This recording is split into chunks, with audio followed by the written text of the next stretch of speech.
Through this door is Richard Hammond's entire car collection. Welcome to his new secret barn.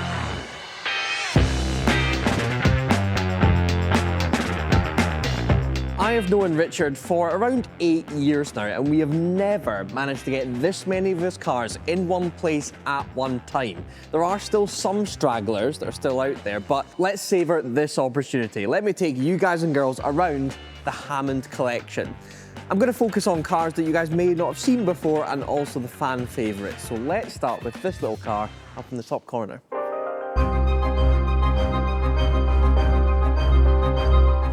This is a car that has been away getting fixed for so long that we'd all forgotten about it. This may seem new to his collection, but actually he's had this for quite a few years now. This is a 1930s Morgan three-wheeler. I think it's a super sport, and that's quite interesting because that's the name that Morgan are now using as their flagship car. And if you want to check out what Richard thinks of that, click the video up there. It's such a cool looking thing. V-twin sticking right out the front of the car, then you've got the radiator behind it. It's a really cool design from a time when cars weren't really standard. The Morgan that we think of today, like that one over there, that design didn't really come about until the late 50s into the 60s. Back in the 30s, Morgan was making these. And like so many other car manufacturers at the time, they were just experimenting with different engines, different wheel layouts. There was really no such thing as a standardized car. The steering wheel shows how unstandardized this car is. It's got all these little knobs which will be to do with fuel ratios, possibly brake balance. There's so many handles, I'm not really sure what they all do, to be honest. Richard would need to take me through and explain what they all do. There is a little mascot on the dashboard as well. He looks like some sort of hobgoblin. Could there be a more Richard Hammond car than this though? So this car hasn't been on the channel before, but maybe it will be in a future video with Richard tearing around these local roads to a massive V8 swap or something hanging out the front. Right, onwards. You guys have seen these cars before. So the E-Type and the SK150. They've needed a bit of fettling recently, but otherwise, turnkey, good to go. Beautiful examples of these Jags. But then, let's tap into some fan favorites, the Subaru and the Evo. I see this car as the one that kind of kicked off Richard collecting his TV cars. Yes, Oliver and the MGB came before it, but I feel, especially on the channel, this was the car that kicked off Richard really starting to hoard his TV cars. And what a car it's been. I would say this, oh, it's close. It's between this and his XJR as being the best cars in his garage. It's been so solid. When Richard brought this back from Scandinavia, I said to him, do you mind if we take it away and turn it into a bit of a monster? And he was like, yeah, fill your boots. So we took it to really two main specialists, Torque GT and Pole Position, and went to town on this thing. Nothing too crazy, but this car is so quick. 530 brake horsepower from that 2.1 litre flat 4 because we slightly stroked it. One of my favourite DRIVETRIBE content trips ever was taking this thing to the Isle of Arran for its shakedown before giving it back to Richard. And it's been so solid since. People would think a modified Subaru would be an absolute disaster, but really, as long as you keep on top of the oil, because it does burn oil quite a bit, it's been completely bulletproof. I've now jinxed that, and it's going to massively blow up in a future video. We're actually soon going to put this on track. The one last thing it's needed has been a brake upgrade. It's slightly too quick for its Brembo brakes, so that's going to be the next job. Then on to the Evo. This is an interesting one. This is the actual Grand Tour car. This one, well, we couldn't get hold of James May's Evo because it was too badly damaged. It ended up in a drifting school where essentially liability goes out the window. We couldn't have it and put it back on the road. So instead, we bought one in the exact same spec. So this is a James May spec Evo 8. What we wanted to do was build it into a rival for the Subaru to reignite that rivalry. And that's what we did. It's got slightly less power, I think around 480, but this was actually quicker around the track than the Subaru. The Evo is just sharper, more track prepared it seems than the Subaru, but actually in the balance of things, that's probably the better car. So it's not a Grand Tour car, but it definitely fits the mold of this little part of the garage. And Richard liked it so much that he's bought it. He bought it from DRIVETRIBE, so this is now his car. Quite a nice pairing to have in this area of the garage. Right, MGB, again, plenty of content on this. You guys all know the story. His last ever Top Gear car. The Escort, that's been a big part of Richard Hammond's workshop on Discovery Plus. Again, turnkey, ready to go. It's actually really, really in nice nick now. Corgi made a model of this, which you guys can purchase as well. It's a really nice part. The Turbo S. I don't really know why this is in here. Lewis, why is this in here? Why is he not dailying this? Star Wars is actually getting good. He doesn't want to get his 911 Turbo S Cabriolet dirty. He has said he's thinking about trading this in for a GTS. No, it's a GT3. A GT3? That's changed since I last... Okay, beautiful car though. Only been in a couple of videos, but what a beast. Can't go wrong. The Mustang. Izzy was out in this most recently on the channel. We drove a bunch of these cars together, including the XJR as well. It's really the jewel in Richard's crown. I think if he had to sell every single car in here, bar one, I think it would either be this or the E-Type, I reckon. But I think this might win it. I think this is Richard's greatest car of all time. Doesn't do it for me, but I know some of the camera guys are very much Mustang guys and they frickin' love this car. I prefer this, but I think that says everything about me. His XJR. I road tripped with Richard to go and get this car. And it was like I was 17 again, sort of ride sharing to go and pick up their first car. Richard owned this during his kind of heyday of Top Gear, sort of early to mid 2000s, and he sold it on. But then it came up, as most of Richard's cars do online, as Richard Hammond. Sent him the link and he said, do you know what?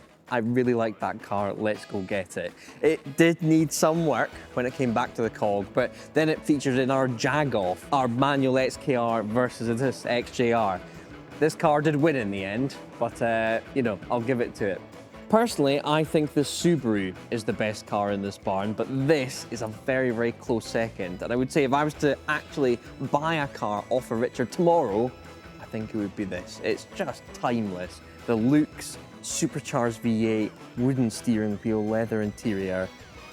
Proper M5 rival back in the day. Something I wouldn't want to buy off Richard, but is certainly lovely, is this. A 1931 Lagonda. Now, Lagonda doesn't really exist anymore. Aston Martin kind of had it as their sub-brand, their really, really fancy sub-brand, but that seems to have gone very, very quiet.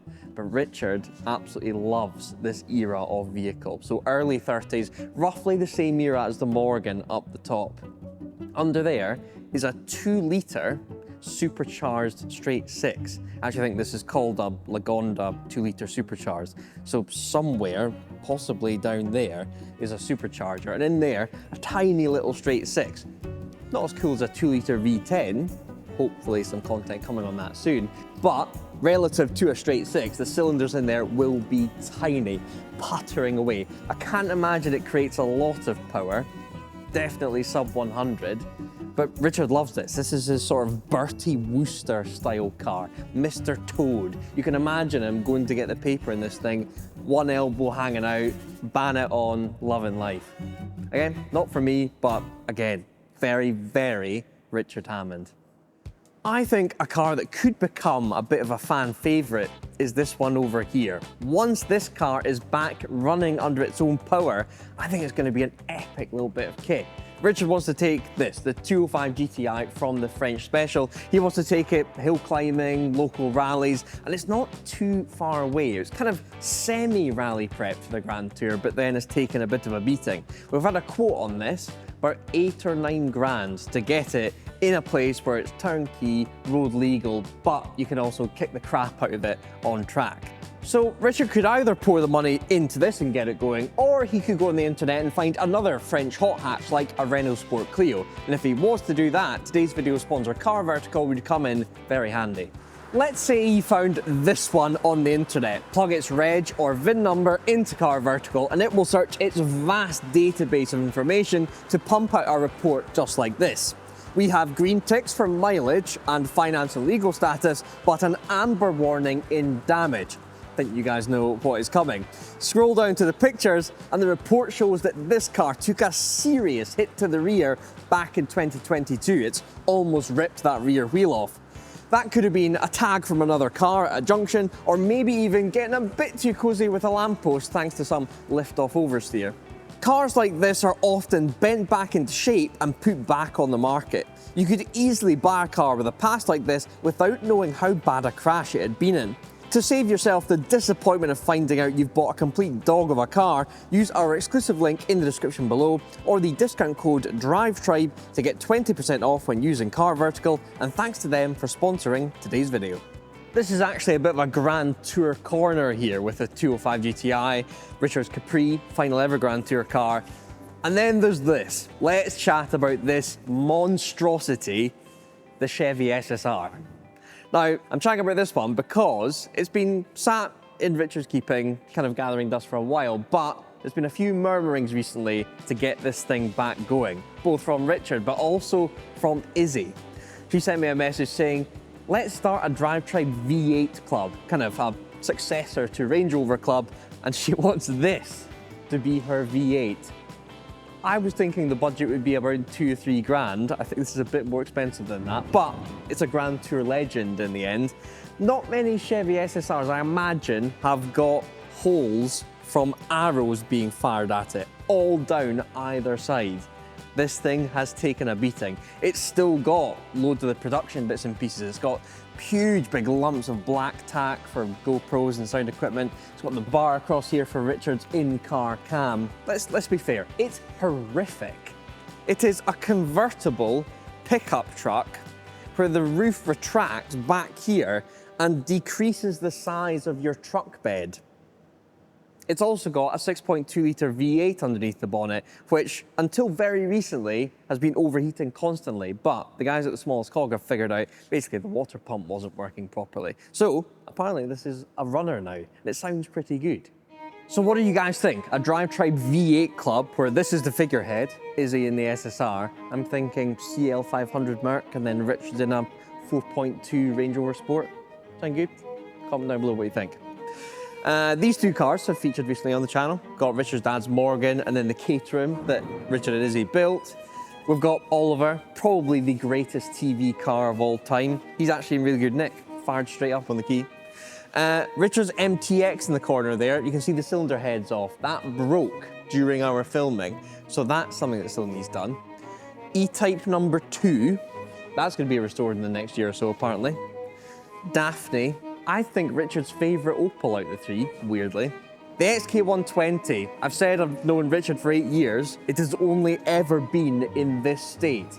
Once he gets this done, this could be my new favourite car of his. This could be a beauty. If you can get it to David Gandy standard, or maybe even better, put some C-Type bits under the bonnet, this could be the jewel in Richard's crown. Another Opel, I'm gonna say it quietly, I don't get the Opel thing. That's Richard's cars then. What about the other side of his automotive passion? Well, that's in the bar next door, where we'll find the guy that's looking after all of Hammond's machines.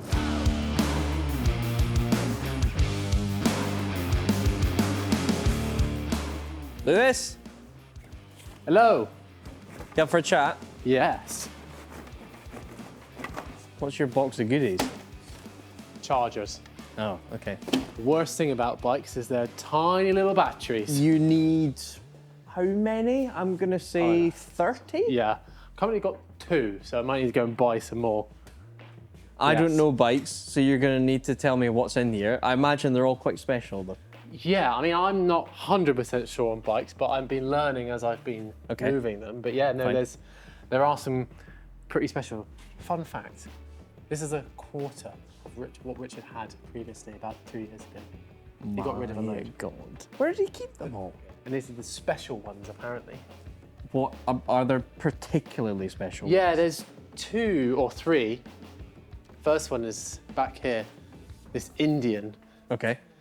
which I think, if I remember right, is in the 1940s.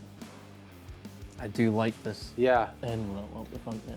Now, it is beautiful. I mean, it's heavy. Okay. This was, I think this has only done about 200 miles, if that. He's ridden it twice. He's had it for about 4 years. Right.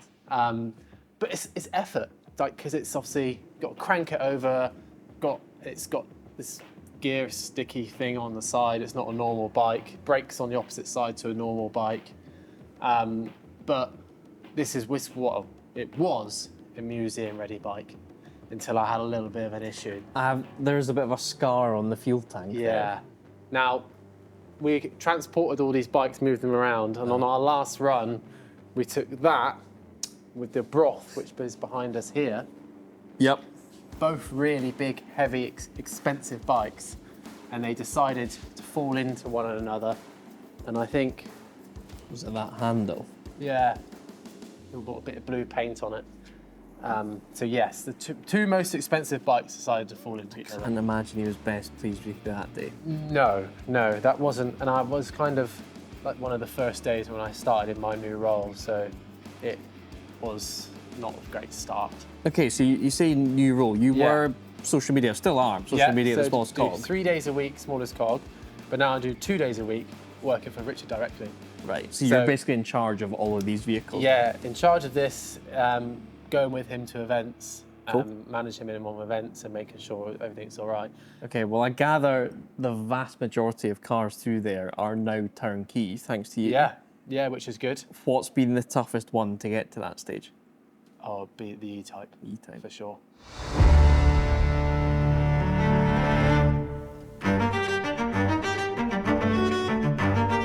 Isaac did some diagnosis and found there was a slight vacuum leak, but it sounds like there's been much more than that. Yeah, so we've had to do a deeper dive into it. We've changed the servo, master cylinder, and a little bit to the brake linkage, but it seemingly has still got a problem. What you do is you put your foot hard on the pedal. Instead of it coming back straight away, it's a soft return. Yeah. We've had 2 mechanics look at it and they have no idea what is going on. We put about £5,000 worth of parts into it already and still no fix. So, I want to say it can't be that difficult, but it clearly is that difficult. Exactly. And it had a little bit of an overheating issue. Turns out the actual alternator belt was missing. So Richard was driving it, overheated, didn't even notice the belt had come off, so nothing made a bang or anything, and couldn't figure out. And we were like, again, took the water pump off and was like, what's the problem? And it turns out actually there was no belt at all. So yes, this thing has been the bane of my life. Right, okay. In terms of everything else in the garage, what have the biggest plans attached to it? What's the next project? There's 2 things. One of the biggest ones is the Evo. Okay. So obviously, it's had a little bit of a tune that you guys sorted out. Yeah. But Richard's like, he's got Martin, and then this was a bit tame, so he's gone Asbo. I'm not saying I've had any influence because it's not like I like modified cars. It's so fragile. It is. It's like on a knife edge. They are, but we've been reassured by JM Imports that, I mean, apparently the standard block is capable up to 1,000 horsepower. Sure, yeah. Apparently. Well, the rest of it? Well, yeah, exactly. I mean, the gearbox is the iffy bit, but we might have a solution for that. But no, we're looking to get about 700 horsepower out of it. Right. So we got external wastegate coming out of here, so some flames coming out the bonnet. I guess this vent does beg for something to come straight exactly. out. Okay, full custom exhaust, bigger turbo, and then he's gone full Asbo, and it's going to go wrap it satin black with some gloss back decals, lure it, black wheels. He really wants it to be like you see him coming, but you look at it and think, okay, that's quite modified. So it's going to go from James May spec to James May nightmare spec. The polar opposite, yeah. Something that you would never see James May in. But he said, I'm 55 years old, I just want to have something that's fun. And I'm like, yeah, exactly. But something that's fun, right, cool. I mean, I'm here for it. Like, I love a modified car, so we'll see how it goes. It's going to break so badly. I'm hopeful, but yeah, in the back of my mind, I know that's going to happen. Okay, so this is going to go Asbo. Yeah. Anything else in here that's getting... The other end of the scale, we've got the XK120. Okay, so this will be sometime soon then? Yeah, so like, this has been, as you said, it's been like this for ages. And what sparked it is actually the move into this barn is kind of like, oh yeah, the 120. Yeah, because it had been in one of those bubbles It has, for years. and it hasn't been moved. So I've been looking into it, and Jamie, manager of the workshop, he had a look over the bodywork, and we've got a new mechanic, Matt. Are there any mechanicals in it? It's not had the engine, it's has got it? nothing in it, but we No. have been to look at the engine. The engine has been rebuilt, Right. and it's been made a little bit more spicy. But what it's got a brand new chassis on it already. Yes. So all brand new brakes, everything. So it got to a level, but no, this is going to be, we want to make this like jaw-dropping. This is going to be beautiful. I think it's going to go like a beautiful, it's going to be black, but the interior is what's going to make it pop. He wants to do a resto mod, like a beigey sort of thing, but I think it will look beautiful. Well, I mean, those two are lovely, Yeah. but if you're saying this is going to be like This is going to a be, level or two yeah, above this will be then. up the level from this. And then the ideal, hopefully, is to take it to a show called The Ice in Switzerland. See, this gets me excited. The Evo freaks me out. Yeah. I'm going to keep my distance to that project. They are but two this, completely different things, but this is good. I'm very excited. I mean, this only came out, it came out to the woodwork like 2 weeks ago, and now we're like, brains are turning, it's actually, this could be something pretty amazing. Okay, and it's now down to you. Like, you're Yeah. the guy emailing, sorting things out. Yeah. So these are, I'm managing this lot, and I mean, it's exciting. Absolutely. Like, it's an experience that I never thought would happen. Well, you needed it because I think the dream situation was DRIVETRIBE would pick all these things up, and Yeah. we have done to some extent, Yeah. but really, you needed a kind of full-time employee That's to be it. like, right, this. Well, just it's every exactly little with job. that overheated, and then that was sat still for about a year. Yeah. Because there was no middleman to get it going again. And with us having to make videos about it, like how many would you videos just- can you make about a brake pedal on an e-tank? Well, Exactly. you can just exactly. crack Just on. get it done. Yeah, no. Okay, cool. Well, good luck. No, thank you. It's going to be, Yeah. there is a lot of A work lot. to do. Yeah. There's a lot of work, but it will be good. Cool. It will be good. Yeah, good luck. Thank you. So today has been all about the Hammond car collection. One thing we haven't touched on though, the actual setup. This barn is so much better than the last one he was in. There's no dodgy foam on the ceiling, no dead rats, no dead mice, and it's not full of other crap. We've just got a bunch of tires and wheels in the corner, but other than that, it's just cars, and there's something so peaceful about that right now. If you like this video, give it a thumbs up. I've been Mike, and don't forget to subscribe to DRIVETRIBE.